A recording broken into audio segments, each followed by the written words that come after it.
What is going on, Busy Bariatrics? I'm Rob, your favorite VSG man turned bariatric coach, here to help you stop white-knuckling your way through protein shakes, panic, and perfectionism after surgery, and finally build the habits that make this thing stick for life. Everyone talks about getting bariatric surgery. Nobody talks about what happens once the anesthesia wears off and the real work starts. So today we're talking about how to crush the first 90 days after surgery, that wild mix of weight loss, head games, healing, and habit building. This episode is going to be a mix of experience, psychology, and straight up science with no fluff or pity party. Let's get gritty, let's get honest, and let's get busy. Also, if you're listening to this live as we record, you're probably wondering, how was New Orleans? How was Bariatric Retreat? And what I'm going to do is, because I do want to dive into everything that you should be thinking about on your bariatric journey, I'm going to tag that at the end. So if you look at the show notes, it'll probably have New Orleans recap down at the bottom. You can just click the link and go to there to get all the tea on what happened. But if you're here trying to figure out how to nail the first 3 months after bariatric surgery, this is the episode for you. So I remember right after bariatric surgery, I woke up off the table, and because I am anxious, kind of freaked out and tried to swing off and get up off the table. And as someone who was 365 pounds, I would prop my feet up and then swing them off the table and get up. Well, when I went to get up after surgery, I kind of knocked out a nurse. And when you knock out a nurse, when you're groggy from anesthesia, they restrain you. So they put me down and kind of not cuffed me, but they did restrain me, which was necessary because I'm struggling and fighting. And then said, look, you need to calm down. And the problem was I gave myself an anxiety attack from everything, and they refused to let me up. So I had this weird window where it's I'm telling them look, if you just let me up, I will be less anxious. And they're like, well, we can't because you're restrained and you need to get a little bit better than that. So we hit this weird window where it was a catch-22. I could not get my anxiety down because I usually used walking to get up and move. And they would not let me get up and move until my anxiety went down. So after about an hour of me calming down and doing breath work and screaming that I need to be let up, they finally let me up and I started to move. But I was dealing with gas pains. They couldn't draw blood from me right away. And we're going to go over just how I probably could have avoided that, as well as make sure that we get everything together.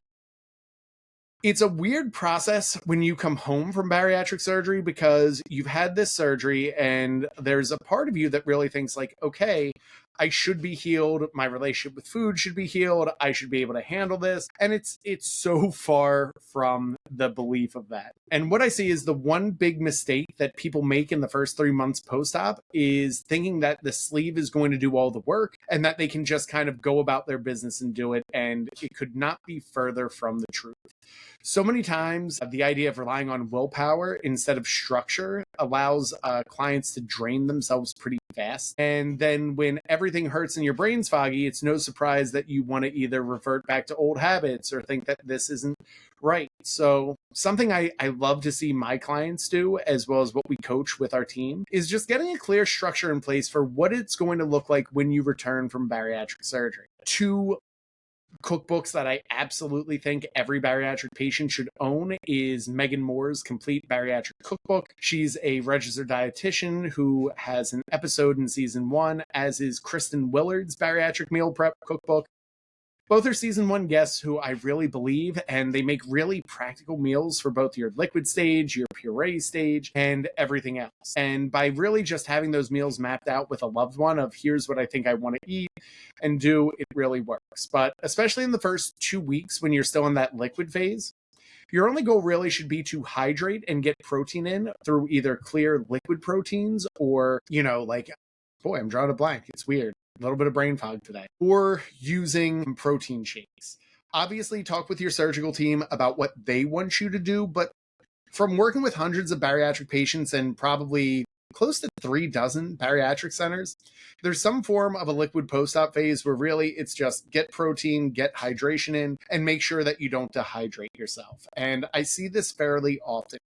Trips and techniques that I always use is getting a 1 ounce shot glass and just sipping an ounce every minute or even every 30 seconds as you can tolerate, and slowly work yourself up to about 64 to 84 ounces or whatever your surgical center guideline goes. But Rule of thumb, I see a lot of surgical centers like 64 to 84 seems to be the magical number, but that's something you should talk with your surgical center of, hey, is that the recommended amount? And also, if you are bigger, what the actual number should be. It's so tough because I think there's like this blanket number of 64 to 84 or 100 grams of protein or whatever the numbers are. And for many bariatric patients, that is prescribed whether you are a 4'11 female in your 50s or you are a 6'5 male in your 30s and you're given the same blanket thing. So you kind of just need to know that water is going to be key, but that you need to make sure you're talking with your dietitian, your surgical team, and everyone else to get the right number on it. You also have to learn that after surgery, your prefrontal cortex, which is where all your decision making comes from, is going to be severely fatigued, especially after trauma and anesthesia. So your environment is going to probably be the biggest thing that needs to be controlled prior to getting in. And that can be things as simple as like just making sure you have clear protein shakes on hand prior to it, making sure you have some milk breaks, protein shakes available, making sure that you have 0-cal drinks. Like right now, I am drinking a hydration sampler from our good friends at Legion, which works perfect.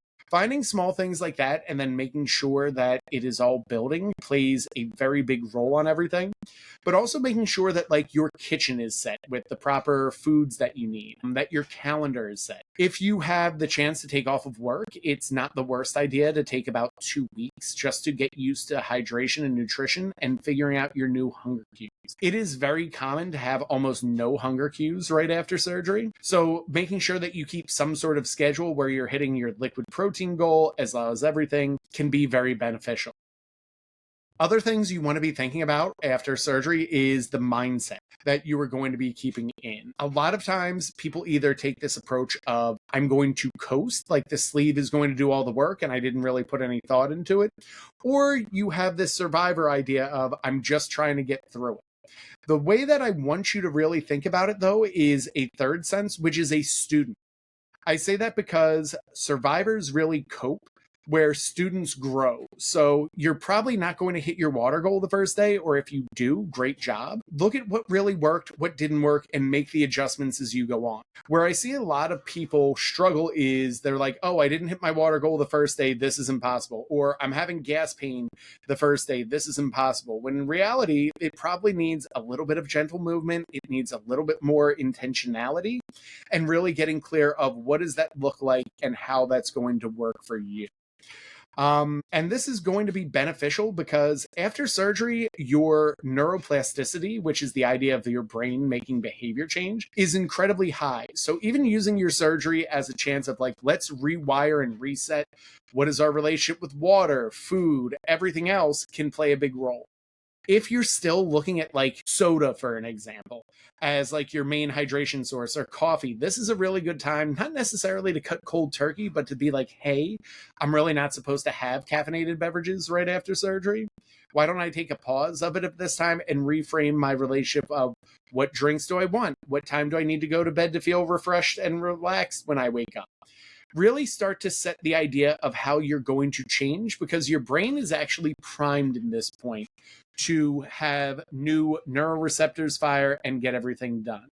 So start to think of what are some early facts over feelings, truths that every post-op should have. Other things to consider. Fatigue does not necessarily mean failure early on post-op because your body is in such an incredible caloric deficit. You will be tired after bariatric surgery. Basic functions are going to be exhausted. And for a lot of people, it's because you've spent 7,000 to 8,000 calories a day operating, and now we're asking your body to move closer to 400 to 600 calories, or whatever the caloric range that you're going. Well, that massive spike means that your body is telling you you need to shut down what you were doing and do less. So you need to understand that fatigue doesn't necessarily mean failure. It just means your body's adjusting, and there is a part where you may have to push through, or you may want to lean into like you may need a midday nap and be totally okay with that.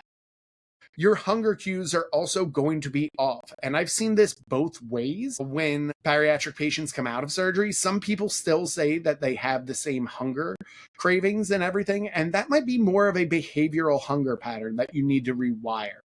So listening to them, but also understanding that your surgical center will give you a caloric range and a protein goal, and that should be sufficient for you. And yeah, maybe you go like 10% over those numbers, but you shouldn't be going like 100% over or doubling it. So taking some time to really reframe your hunger cues, figure out if it is actual thirst or hunger, or if you are emotionally hungry, and write out what you do. Finally, you need to understand that like momentum is going to beat motivation early on, especially right when you get home from the hospital. It's simple things of we need to dial in our hydration and get that moving as quickly as possible. Okay, so we get that. Now let's work on movement. If you were averaging like 6,000 steps a day, it's not the worst idea the first days post-op, just to get some gentle walks of maybe like 500 steps at a time to get your body moving, to help with gas pains, digestion, and everything else. And also understanding you are going to be incredibly constipated. That is a combination of the anesthesia. Remember that now you might be going from eating fruits, vegetables, and all these calories to a lesser amount, so your body might be holding on to nutrients.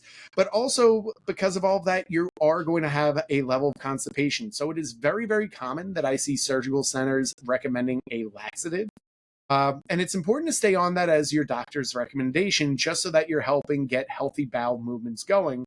But as you start to move everything together, it's going to play a bigger role. So again, if someone had one right thing to do in this phase, especially in the first 2 months, I'd really say it has to be hydration. You're going to drink water for life. And the more that you really focus on hitting your hydration goal, the more it's going to lube everything up. Go back to constipation. Hydration will help start to move everything in your bowels. It'll help with digestion. It'll help getting nutrients everywhere else. So really, really start to work on your water. And it is very, very common. 50% of post-op ER visits are almost always dehydration related. So making sure you're very intentional with your water, that you're getting in, making sure that you hit your numbers. It can be something as simple as like getting about 4 to 8 ounces every 15 minutes so that you make sure that you hit it. A lot of the times clients will say to me like, Rob, you want like 24 ounces right when we get up? And the idea being like, you may not be hungry when you start, but this is a 24-ounce container. And if you look throughout this episode, it's been going down very simply. So just taking a sip and then keep it moving. Small sips are going to be good. Another trick that I have people do is hold it in your mouth. If you're watching on YouTube, so you would take a sip, hold it in your mouth and just let it digest your way down slowly and surely. And it has a bit of a benefit from there. So again, remember that 50% of post-op ER visits are almost always dehydration related. So the more that you focus on getting your water right, the better it's going to go. You also have to understand, like from a mindset and psychology standpoint, that your stomach really has shrunk, but your feelings haven't. You still probably have whatever relationship with food you had prior to bariatric surgery, but now we've given you a stomach about the size of your fist, and you do not have that as a coping skill. So when I see clients grieving with food without turning recovery into punishment, we have to change a lot of the reframe or behavior from I can't have that to I choose what serves me. And it's the idea that, yes, you probably can't have Burger King right off the bat, but you eventually will be able to have Burger King. You'll be able to have pizza, sushi, fried chicken, whatever you love. And that's why, like, as I go on and I coach more clients, I don't necessarily think you need a food funeral prior to bariatric surgery, because those foods will still exist long down the ride. But right now, you really want to choose foods that serve you. So taking even this time as more of a detox from dopamine-driven reward cycles of food can really be beneficial. So saying like, look, for the first 6 months, I'm not going to rely on fast food and I'm really going to get intentional with my foods. It's not that you can't have those foods forever. It's that you can't have them for now. This could be the same with like breads, or I see a lot of people struggling with carbs. And like, yes, it's not that carbs are the devil after bariatric surgery. It's that you're so limited on your food choices that you really have to be conscious of what you choose. The other part that you want to make sure is just understanding that like there is a level of your natural day where you've probably used food as either some sort of reward or self-soothing technique or mechanism. So now's the time to really identify those and really put in place what are going to be some healthier rewards or self-soothing techniques to work. The other part is you're going to have a little bit of an identity crisis when you're going through bariatric surgery. And it's simple things that says like, okay, if I'm not the person who eats when I'm stressed, Who am I going to be? Identifying as like, when I am stressed, I am the person who goes for a walk. When I am stressed, I am the person who wants to journal. When I am stressed, I am the person who's going to meditate. And I hear it all the time from clients of, oh, that's super lame. I don't like journaling. I don't like walking. I don't like meditating. And I'm like, totally fine, but you need to find something that works for you. And for me, a lot of the times was I needed to listen more. So listening to podcasts about bariatric surgery, understanding how food choices need to work, reading books that help me understand my relationship with food. Connie Stapleton's Weight Loss Surgery Does Not Cure Your Addiction to Food was a phenomenal read and listen. So what would happen is when I would go for like coping mechanisms, like eating food, when I was angry or frustrated, I would take a deep breath and be like, you know what? I'm taking an emotional lap. In the first month post-op, I couldn't go that far, especially because it was the summertime in the high heat and I could dehydrate easily after surgery. So it was something as simple as taking a 1,000-step walk around the block. So when I'd get frustrated or be like, everyone else is having pizza, I would do something as simple as like, you know what? I'm going to take a sip like I am now for this episode, and I'm going to go for a quick walk. And I would take that 1,000-step walk to just kind of reset. Why am I frustrated that people are having pizza? Why can't I have pizza? What's an alternative that I could do? Early on, this was a really good time to learn how to cook foods. And this is why I say get cookbooks and preview them and figure out what works for you. So pizza is Friday night for us. So I made sure that I cooked a ricotta bake every Friday with some protein-fueled pizza sauce, and I would add some mozzarella cheese and that over some ragut, which for non-Italians, that's ricotta. So hard to say that hard C and the T in it, but Italians call it ragut. And if you know, you know. But that would work for me. So a ragut bake would really be something that emotionally allowed me to have pizza with my family. And I understood it's not that I wasn't going to ever have pizza again. I just wasn't going to have it for about 6 months. And it allowed me to like reward and reframe everything. But start to think of who you are going to become as opposed to not who you used to be. And that sort of neuroidentity has been shown in studies that when you shift your identity, it can trigger a level of anxiety, but as you reframe it, it allows you to transform yourself and it's going to lower your relapse risk. So yes, it's difficult work having to do these reframes of how you deal with food, but this is going to help. Other things that I see is triggers that happen prior to life are going to continue to happen even after weight loss surgery. And people don't give enough credit for that. I think a lot of the times people think like, hey, after bariatric surgery, I'll be able to fix my finances. I'll be able to fix my relationship with food. I'll be able to fix my relationship with my coworkers at work. And in reality, it just means you don't have food as a coping skill, and it makes it that much tougher. So from a scientific standpoint, your cortisol might actually spike a lot, both from your body physically healing because it's been through the trauma of surgery, and surgery is a traumatic experience from at least a body and biological standpoint. We have given cuts and incisions, and your body has to heal. Even the best surgeons will tell you it is trauma-based because we are cutting and ripping apart your body and then putting it back together. Also because you're probably sleeping upright or in a recliner as opposed to your bed to allow with stomach pains and gases, your sleep probably isn't as good as where it was before. So you want to understand, you have limited sleep and you have high levels of cortisol, your body might be sending you hunger cues when actually it is healing cues. So taking the time to slow down, rest, take a midday nap, do what needs to happen in order to fix that. And that's the part that we want to focus on, is this idea of like, are you healing or are you hiding?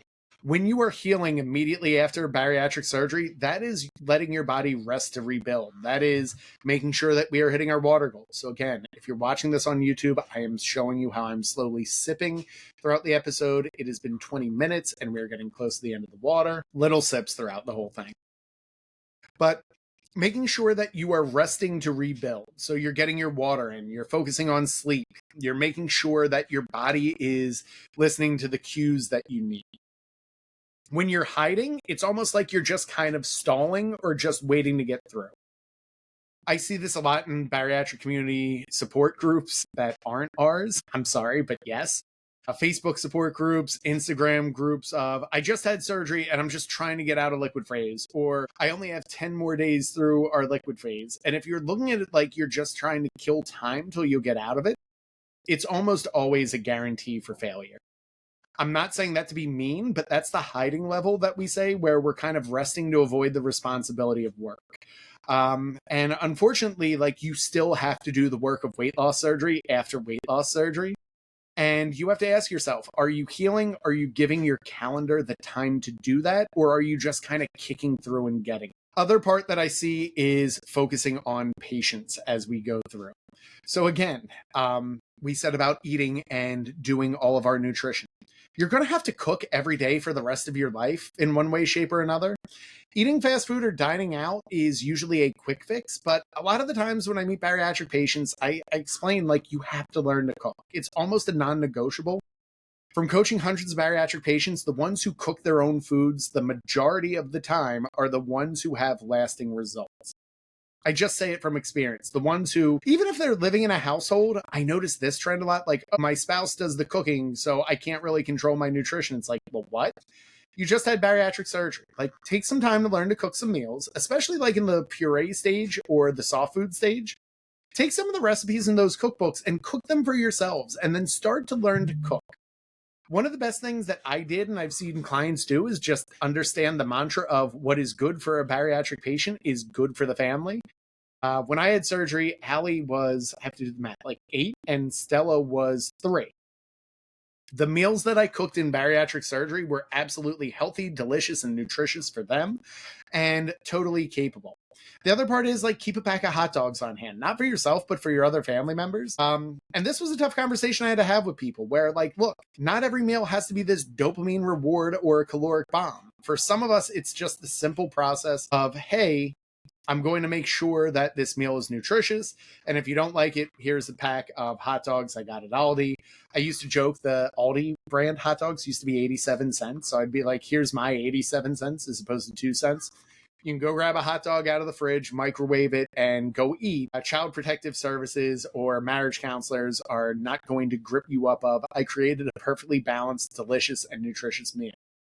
But also make your meals nutritious and delicious. I think a lot of the time people think like, okay, I got to the soft food stage. It has to be a bland piece of tilapia and some really soft, mushy broccoli. And it's like, if that works for you, good. But like, learn how to use new zero-cal seasonings. Learn how to do recipes. We constantly have recipes for our clients in our recipe log to help them understand and get through with all of that. So again, plays a big role. Another thing that I see happen is you're going to get to weeks 4 to 6. And that is when like your glycogen stores start to normalize, your fluids start to shift, and fat loss will continue.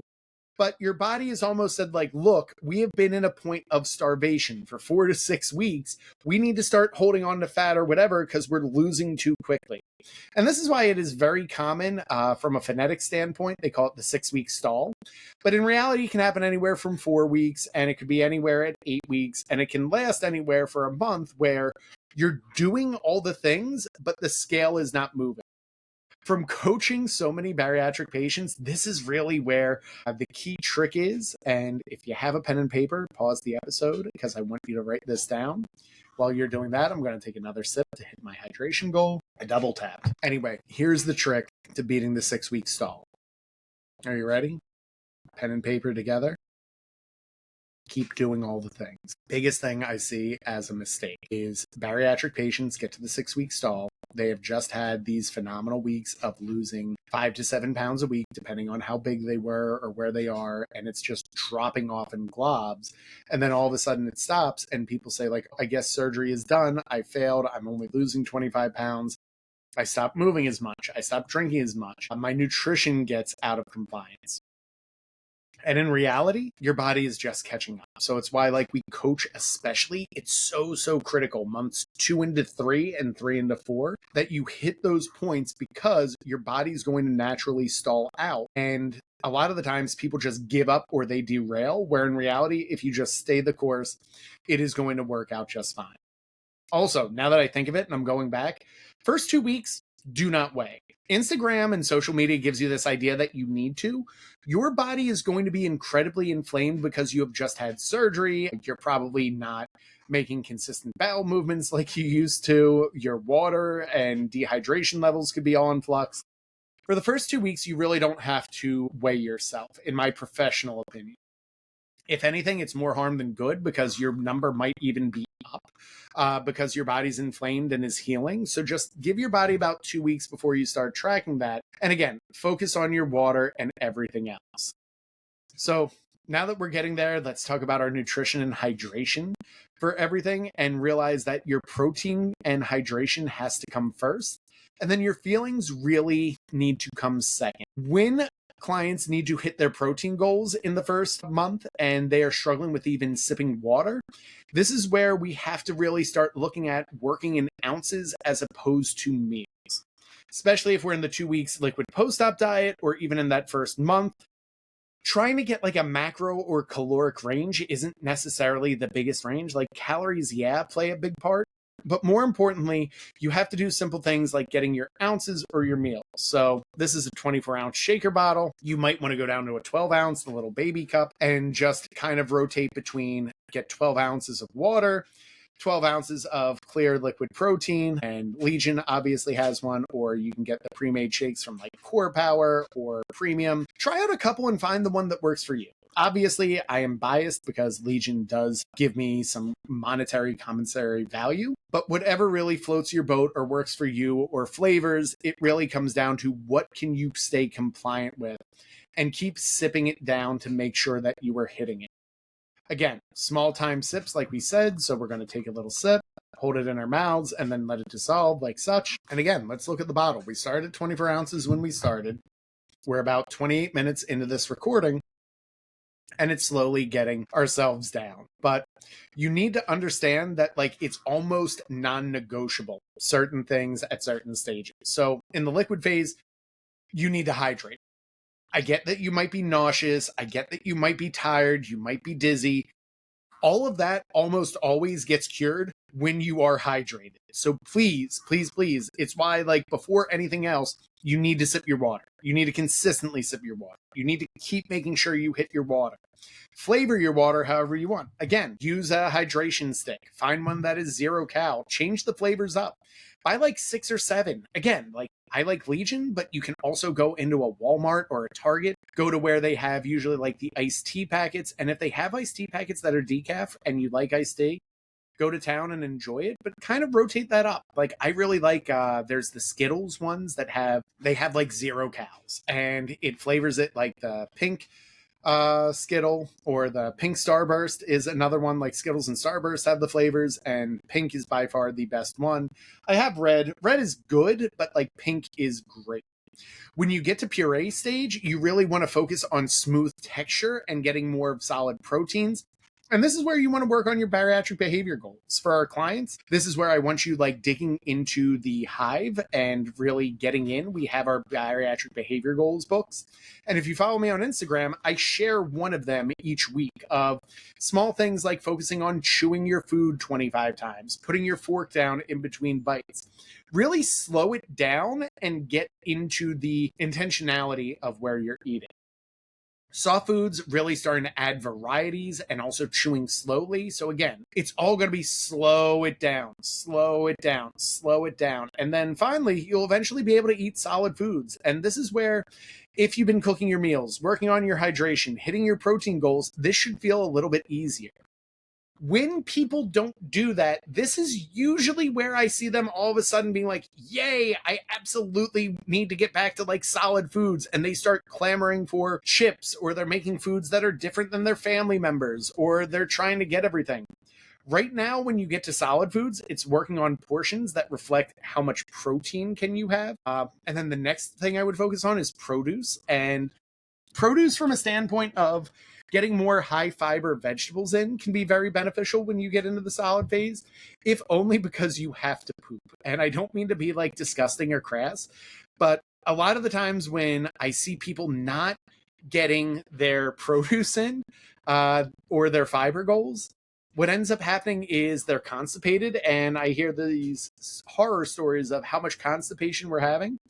And I asked, like, are you tracking their food? And the answer is always no. And I'm like, yeah, you should probably start just to get an idea of what we're doing and seeing.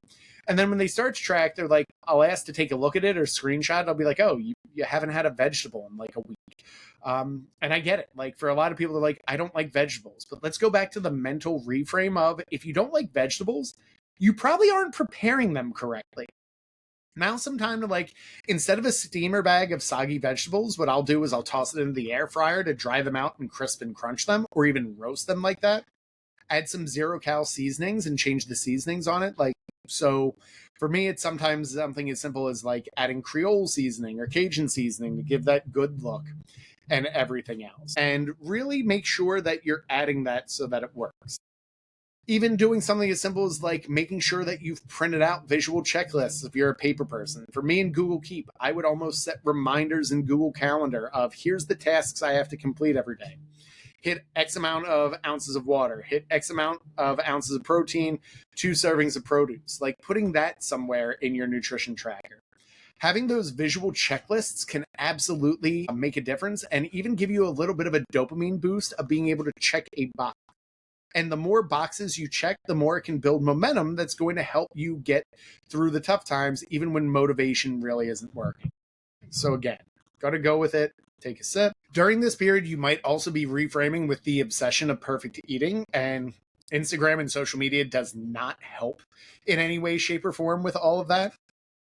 A lot that I see is people seeing these like glass bowl containered Pinterest worthy meal prep boards. And I have to tell you, I've tried them all before.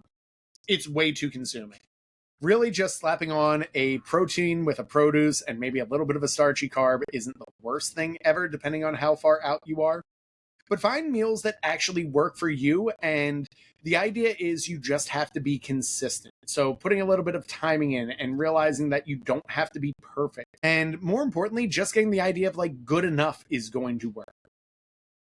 Again, sometimes I will see people kind of having this perfect week of eating, and then they get to Thursday, and because they're so exhausted from having these perfectly curated meals that they get to like Pizza Friday and they're like, I cannot do this anymore, and they're back in the drive-thru. A lot of times I just eat something basic that I like. So if I'm on the go in the mornings when I'm teaching, it's usually just 2 scoops of protein powder into my shaker bottle with some coffee, and then I just get out the door, and that works for me for my coffee.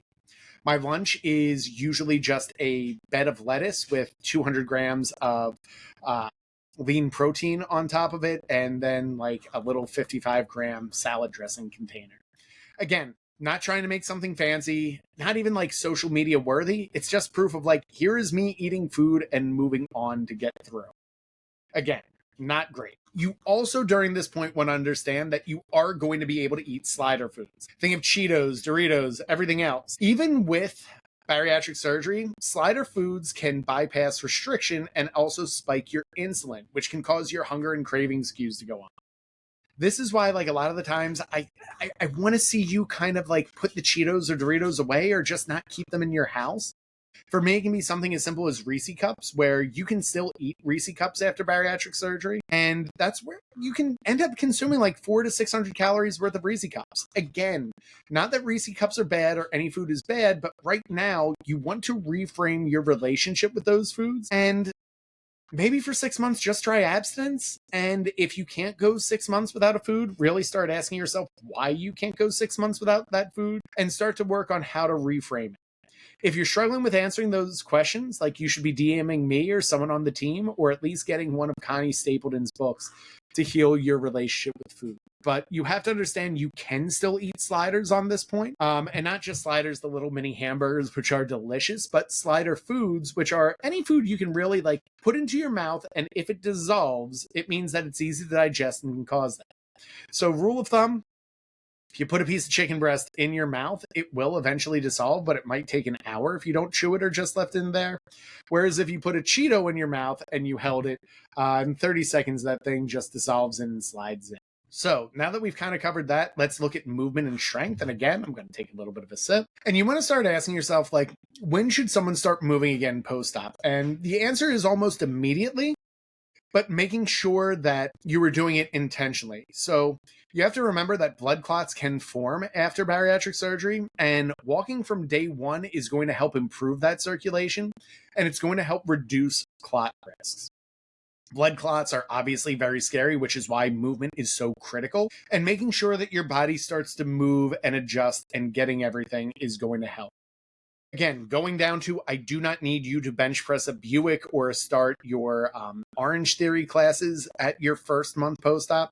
Really, even like getting further on down the line, right now it's just gentle movement that helps improve your circulation. Simple way to do that. You have your 12 ounces of water to start. Then you have like your 12-ounce protein shake. Then go for like a 500-step walk. Again, do not need to walk 5 miles. One of the bigger mistakes I made is, I want to say like day 3 after bariatric surgery, I went for a 5-mile walk and almost dehydrated myself because I was convinced I needed to still hit 15,000 steps a day.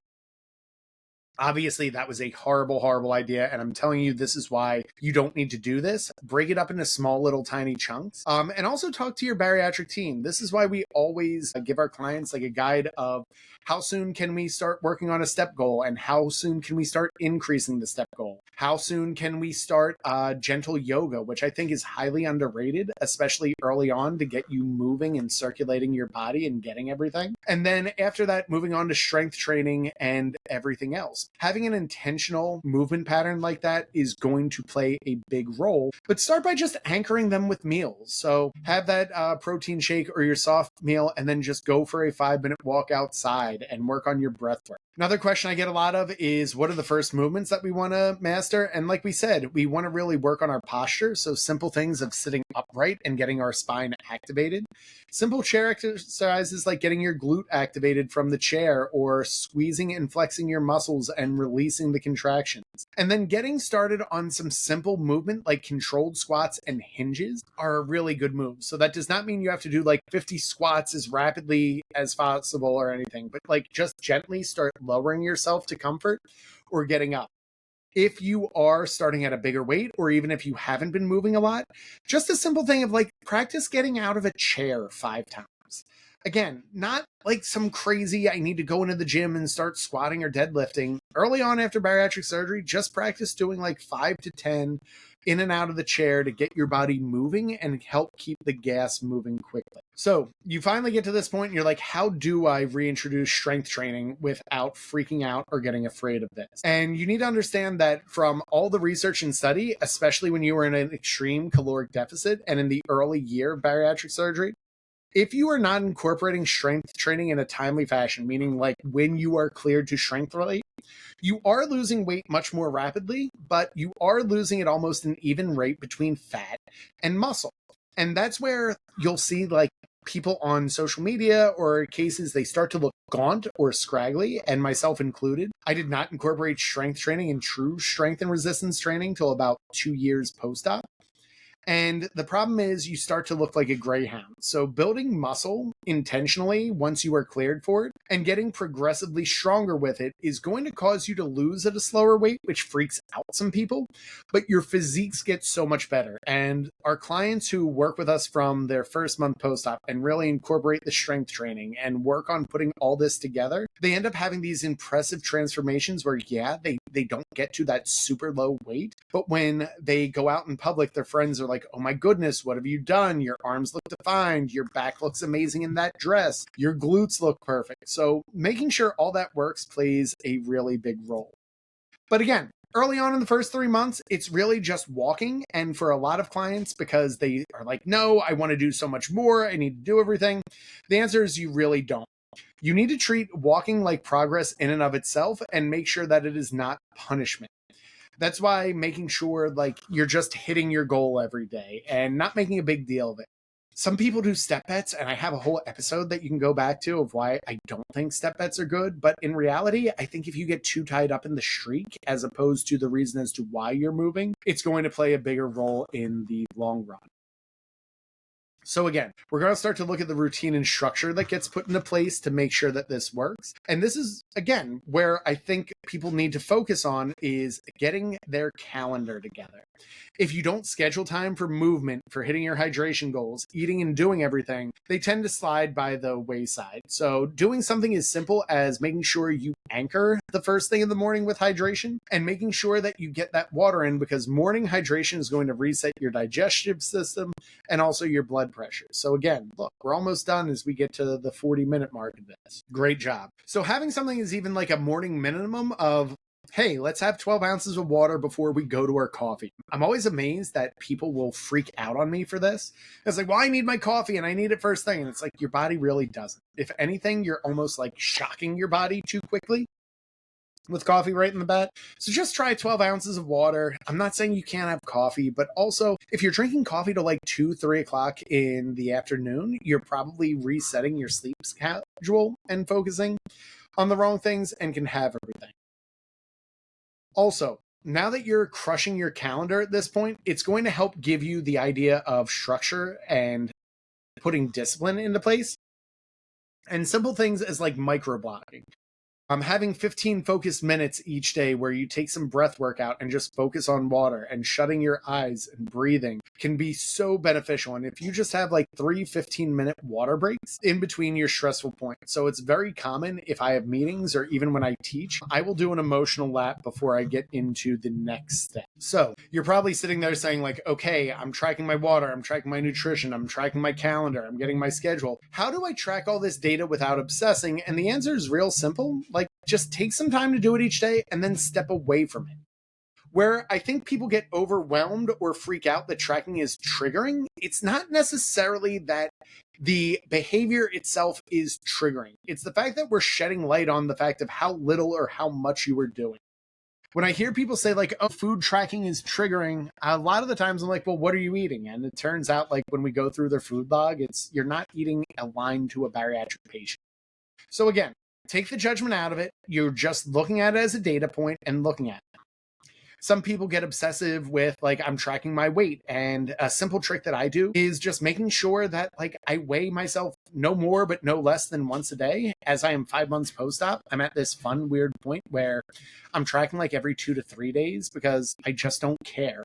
And that's the goal I want for everyone. I've kind of learned how to manage holidays. I've kind of learn to manage vacations, jobs, all the other stuff.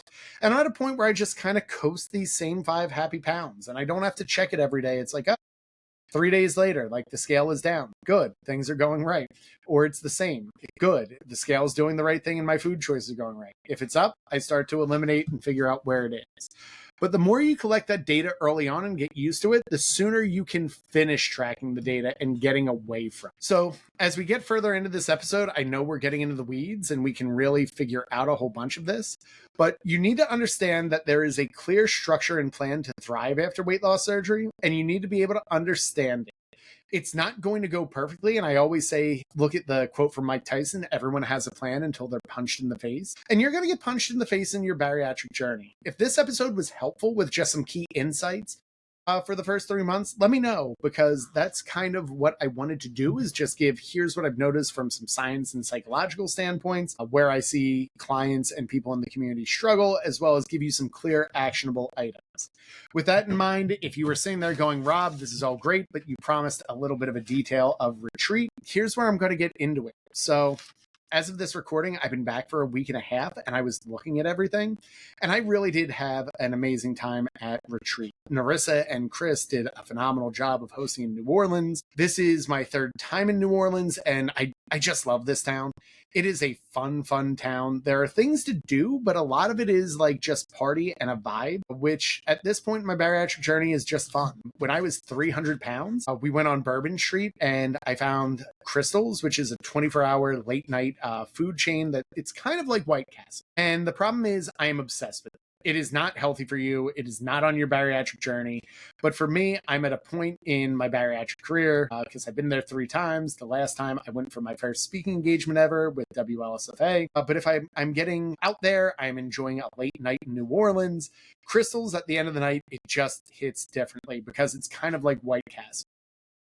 When I was 365 pounds, the first time that I went, I would get the 12-pack of burgers and a large fry. And that is kind of insane. I am now where I get the number 1, which is 4 sliders and a medium fry and a drink. And that's really all I need to thrive. But Wednesday night, We get in a little bit early.